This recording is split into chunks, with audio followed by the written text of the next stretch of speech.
Hello guys, once again welcome to our channel Future Nursing Officer. If you want to be a future nursing officer in future, then subscribe the channel and press the bell icon to get the information. Today our topic is chronic renal failure.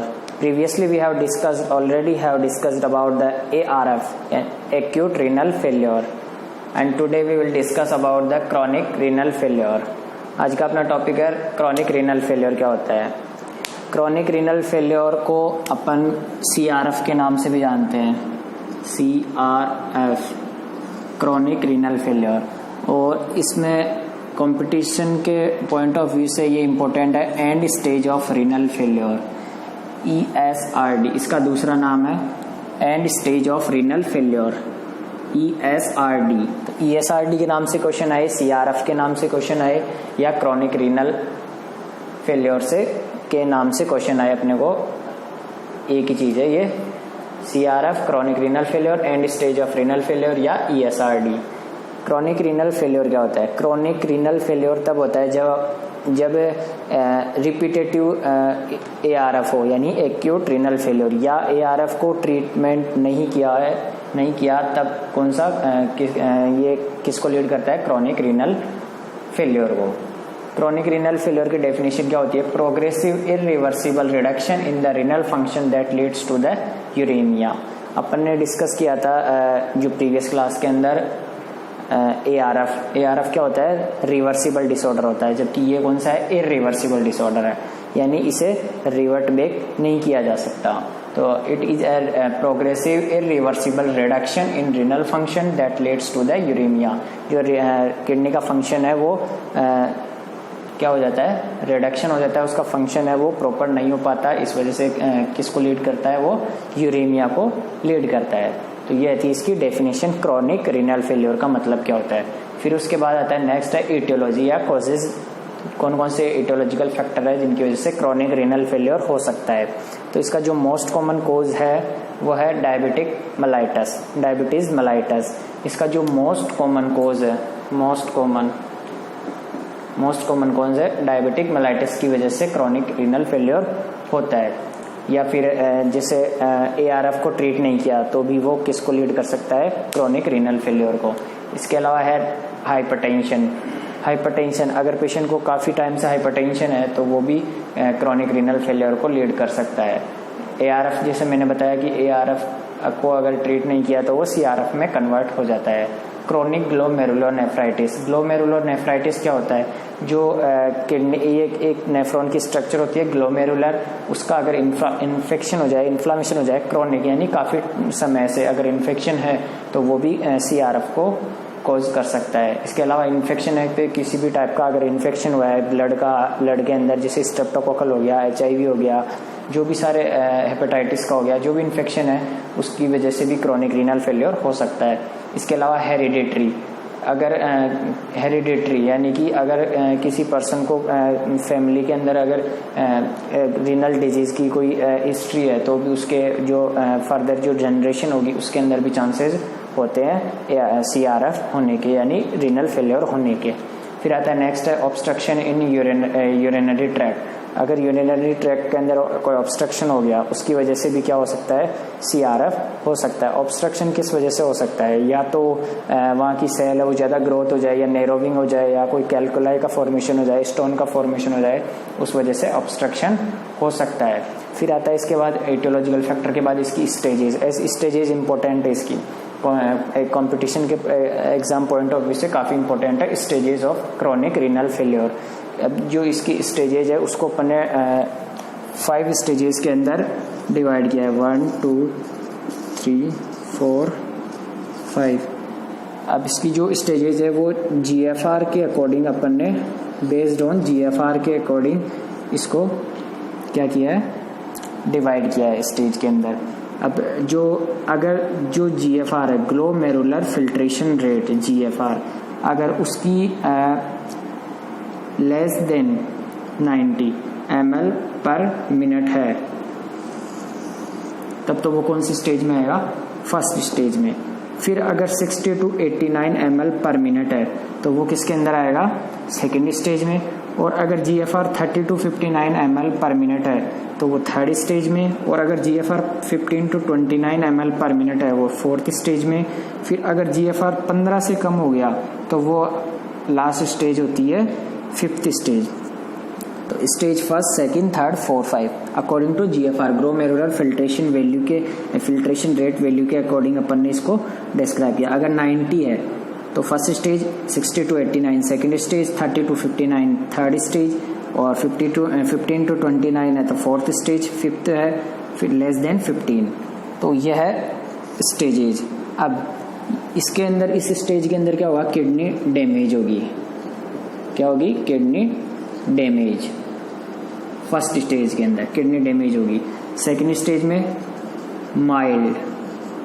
Mild decrease GFR, mild.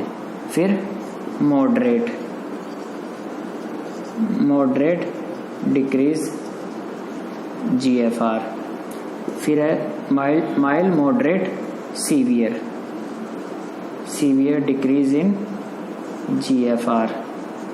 और इसके अंदर last stage के अंदर क्या हो जाएगा, kidney failure. यह stages. First stage के अंदर अगर 90 ml पर मिनट GFR है तो किडनी डैमेज होगी, तब जाके ये 90 ml पर मिनट हो जाएगी GFR। Mild decrease in GFR 60 to 89 है तो माइल्ड डिक्रीज होगा, और 30 to 59 है तो मॉडरेट होगा, 15 to 29 है तो सीवियर होगा, और लेस देन 15 अगर चला गया तो फाइनली किडनी डैमेज हो जाएगी। इसका जो ट्रीटमेंट होगा वो होगा किडनी ट्रांसप्लांटेशन। तो ये थे इसकी स्टेजेस। फिर इसके बाद आता है इसकी नेक्स्ट है पैथोफिजियोलॉजी, किस हिसाब से जो क्रोनिक रीनल फेलियर है वो प्रोग्रेस कर रहा है। तो सबसे पहले जो भी इटियोलॉजिकल फैक्टर देखे अपन ने अभी ये सारे, उनकी वजह से क्या होगा, GFR कम हो जाएगा, ग्लोमेरुलर फिल्ट्रेशन रेट कम हो जाएगा, और ग्लोमेरुलर फिल्ट्रेशन रेट कम होने की वजह से क्या होगा, increase workload on remaining nephron.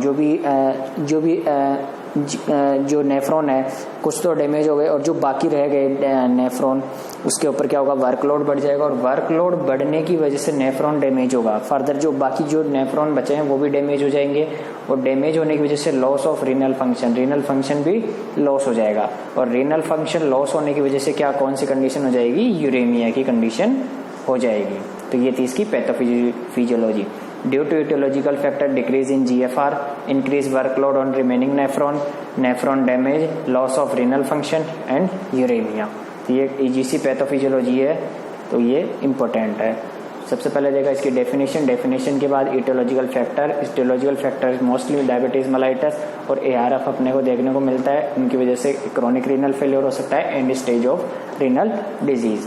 फिर स्टेजेस GFR के अकॉर्डिंग इंपॉर्टेंट है। GFR नॉर्मल से अगर 90 है तो किडनी डैमेज होगी। फिर ये जो भी स्टेजेस थी, माइल्ड, मॉडरेट, सीवियर और किडनी फेलियर। फिर उसके बाद पैथोफिजियोलॉजी के अंदर GFR का लेवल कम हो जाएगा, वर्कलोड बढ़ जाएगा नेफ्रॉन के ऊपर, और लॉस ऑफ रीनल फंक्शन, और रीनल फंक्शन लॉस होने की वजह से क्या होगा, uremia. Now next is clinical manifestations. ऐसे कौन कौन से क्लिनिकल मैनिफेस्टेशंस या साइन सिम्टम्स है जो अपने को क्रोनिक रीनल फेलियर के अंदर देखने को मिलते हैं। तो इसकी जो क्लिनिकल मैनिफेस्टेशंस है वो काफ़ी इंपॉर्टेंट है। इसको अपन ने सिस्टम वाइज अलग अलग पढ़ेंगे। जो भी क्लिनिकल मैनिफेस्टेशंस है, जैसे कार्डियोवेस्कुलर के, डर्मेटोलॉजिकल के, गेस्टेशनल और न्यूरोलॉजिकल। तो सबसे पहले देखते हैं CVS, कार्डियोवेस्कुलर सिस्टम के कौन कौन से फीचर्स है जो अपने को देखने को मिलेंगे। हाइपरटेंशन होगा पेशेंट को। हाइपरटेंशन क्यों होगा, क्योंकि जो फ्लूइड का एक्यूमुलेशन हो रहा है, इस वजह से यूरिन आउटपुट कम हो रहा है, इस वजह से हाइपरटेंशन देखने को मिलेगा। Heart failure, pulmonary oedema, heart failure और पल्मोनरी एडिमा, ये दोनों फीचर्स भी अपने को इसके अंदर कार्डियोवेस्कुलर सिस्टम के अंदर देखने को मिलेंगे। इसके अलावा पेरिकार्डाइटिस क्यों देखने को मिलेगा, पेरिकार्डाइटिस इसलिए देखने को मिलेगा क्योंकि जो पेरिकार्डियम लेयर है हार्ट की, जो पेरिकार्डियम हार्ट की लेयर है, उसके अंदर जो लाइनिंग है उसके अंदर फ्रिक्शन होगा। किसकी वजह से, यूरिया की वजह से। इस वजह से क्या होगा, यूरिक एसिड का वहां डिपोजिशन होगा, इस वजह से पेरिकार्डाइटिस हो जाएगा। तो ये CVS के फीचर्स है। इसके अलावा फिर नेक्स्ट आता है डर्मेटोलॉजिकल मैनिफेस्टेशंस। सीवियर प्योराइटिस होगा। सीवियर प्योराइटिस के अंदर क्या होगा, इचिंग होगी पेशेंट को, सीवियर इचिंग होगी पेशेंट को। फिर आता है next uremic Frost.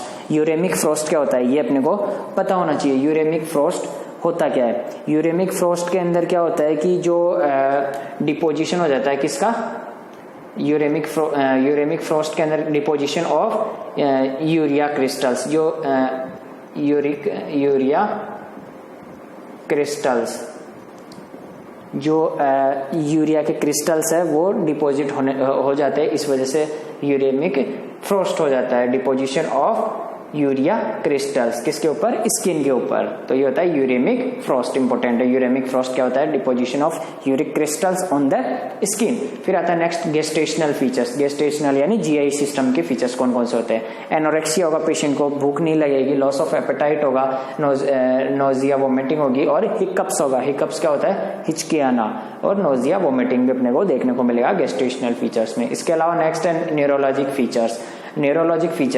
Neurologic features में अल्टर्ड लेवल ऑफ कॉन्शियसनेस, जो लेवल ऑफ कॉन्शियसनेस है वो भी अल्टर्ड होगा। इनएबिलिटी टू कंसंट्रेट, पेशेंट क्या होगा, कंसंट्रेट नहीं कर पाएगा पर्टिकुलर किसी भी ऑब्जेक्ट के ऊपर या पर्टिकुलर किसी भी थिंग के ऊपर। फिर आता है next muscle twisting. Muscle twisting हो जाएगी, स्पाज्म हो जाएगा मसल्स के अंदर। कंफ्यूजन एंड सीजर्स, पेशेंट को कंफ्यूजन होगा और सीजर्स भी देखने को अपने को मिलेंगे। तो ये थे इसके क्लिनिकल मैनिफेस्टेशन सीवीएस के डर्मेटोलॉजिकल, गेस्टेशनल और न्यूरोलॉजिकल फीचर्स। फिर उसके बाद आता है नेक्स्ट है डायग्नोस्टिक इवैल्यूएशन। डायग्नोस्टिक इवैल्यूएशन में सबसे पहले हिस्ट्री कलेक्शन। नॉर्मली अपन हर डिजीज की डायग्नोस्टिक इवैल्यूएशन में देखते हैं कि हिस्ट्री कलेक्शन और फिजिकल एग्जामिनेशन। हिस्ट्री कलेक्शन में पेशेंट की प्रीवियस हिस्ट्री ली जाती है, जो भी पेशेंट को प्रीवियस उस डिजीज के रिगार्डिंग कोई भी उस सिस्टम से रिलेटेड कोई भी डिजीज हो या कोई इन्फेक्शन हुआ, वो सारी अपन हिस्ट्री कलेक्ट करेंगे, पेशेंट का बायोडेटा कलेक्ट करेंगे। फिर उसके बाद आता है फिजिकल एग्जामिनेशन। फिजिकल एग्जामिनेशन में पेशेंट का जो वाइटल्स वगैरह है वो चेक करते हैं। इसके अलावा जो पेशेंट को क्लिनिकल मैनिफेस्टेशंस, जो अपने पर्टिकुलर डिजीज के क्लासिकल सिम्टम्स होते हैं, उसको फिजिकल एग्जामिनेशन में देखते हैं। जैसे इसके अंदर एडिमा हो रखा है तो एडिमा अपन असेस करेंगे। फिर आता है नेक्स्ट है ब्लड इन्वेस्टिगेशंस। ब्लड इन्वेस्टिगेशंस करते हैं किसके लिए, एनीमिया के लिए। पेशेंट को एनीमिया हो जाता है इसके अंदर, इस वजह से क्या होता है, ब्लड इन्वेस्टिगेशन करते हैं। इसके अलावा blood urea nitrogen and creatinine, इसका भी टेस्ट किया जाता है। ब्लड यूरिया नाइट्रोजन और क्रेटिनिन का इसके अंदर इसका लेवल बढ़ा हुआ मिलता है। फिर आता है USG and CT scan. USG करेंगे अल्ट्रासोनोग्राफी।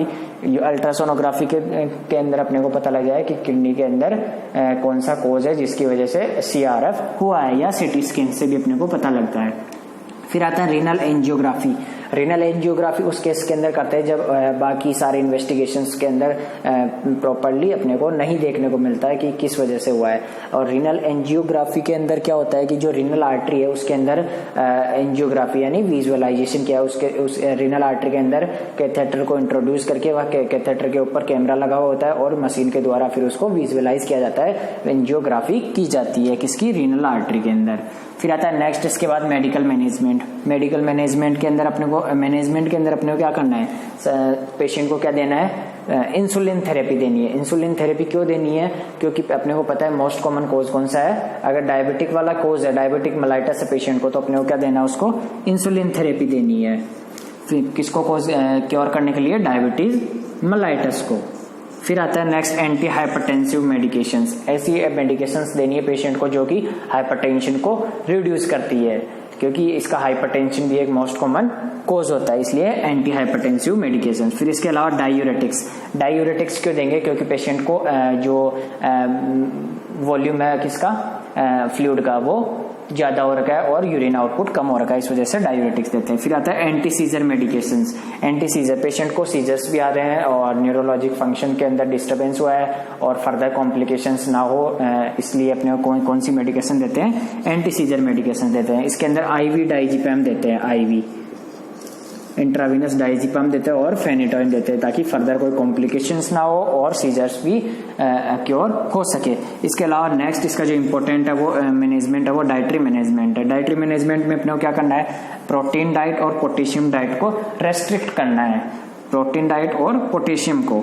इसके अलावा कार्बोहाइड्रेट देनी है और प्रोटीन जो फ्लूइड इलेक्ट्रोलाइट है उसको बैलेंस करके रखना है। और जो अगर प्रोटीन डाइट देनी है अपने को, तो कौन सी डाइट देनी है, वैसे तो रेस्ट्रिक्ट करना है, लेकिन अगर जो अपने पेशेंट के लिए हेल्पफुल होगी वो प्रोटीन डाइट कौन सी होगी, एग या मीट।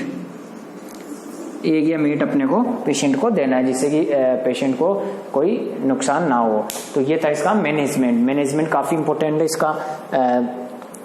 मेडिकल मैनेजमेंट के अंदर अपने को इंसुलिन देना, anti hypertensive, diuretic, anti scissor medications, dietary management भी इंपॉर्टेंट है। फिर अगर इसके अलावा इससे भी अगर ट्रीटमेंट नहीं हुआ है तो फाइनली इसका जो ट्रीटमेंट है वो सर्जिकल मैनेजमेंट किया जाता है। सर्जिकल मैनेजमेंट में क्या होगा, किडनी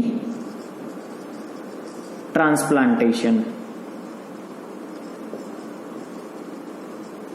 किडनी ट्रांसप्लांटेशन करना है पेशेंट की। फाइनली जो ट्रीटमेंट होगा इसका वो होगा किडनी ट्रांसप्लांटेशन से। तो ये था किडनी ट्रांसप्लांटेशन क्या होता है, वो अपन अलग से टॉपिक लेंगे, उसके अंदर पढ़ेंगे कि किडनी ट्रांसप्लांटेशन क्या होता है, क्योंकि इससे भी रिलेटेड यूनिवर्सिटी एग्जाम में क्वेश्चन आता है कि किडनी ट्रांसप्लांटेशन क्या होती है। तो ये कंप्लीट हुआ CRF, क्रोनिक रीनल फेलियर, जो कि इसका दूसरा नाम है CRF, और दूसरा नाम इसके अलावा इसको and stage of renal disease, and stage of renal disease, जो कि काफी इंपॉर्टेंट है। यूनिवर्सिटी एग्जाम में हर बार इससे क्वेश्चन आता है कि इसके अंदर पूरा जो लॉन्ग क्वेश्चन है वो पूछा जाता है। और इसका जो नर्सिंग मैनेजमेंट है वो भी काफी इंपॉर्टेंट है, क्योंकि नर्सिंग मैनेजमेंट से ये अपन इसे ट्रीट कर सकते हैं, क्योर कर सकते हैं। तो ये बहुत ही इंपॉर्टेंट डिजीज है जो कि आपको आनी जरूरी है। फिर भी अगर आपको इससे रिलेटेड कोई भी डाउट हो, कोई भी ऐसा कोई प्रॉब्लम हो अपने CRF से रिलेटेड, तो आप मुझे कमेंट करके बताइए, जिससे कि मैं आपका सॉल्यूशन हो सकेगा तो मैं कमेंट में आपको सॉल्यूशन बता दूंगा। फिर भी अगर जैसे होगा कि आपके समझ में नहीं आया तो मैं नेक्स्ट क्लास के अंदर आपको उसका सॉल्यूशन बता दूंगा, जो भी आपका डाउट है उसका। और अगर आपने अभी तक चैनल को सब्सक्राइब नहीं किया और चैनल के लिए नए हैं तो चैनल को सब्सक्राइब कर ले और बेल आइकन को भी प्रेस कर ले, जिससे कि जो नेक्स्ट क्लासेस होगी उसका नोटिफिकेशन आप तक पहुंच सके। तब तक के लिए thank you so much. Next class में अपन नेक्स्ट डिसीज लेंगे MSN की। तब तक के लिए थैंक यू सो मच।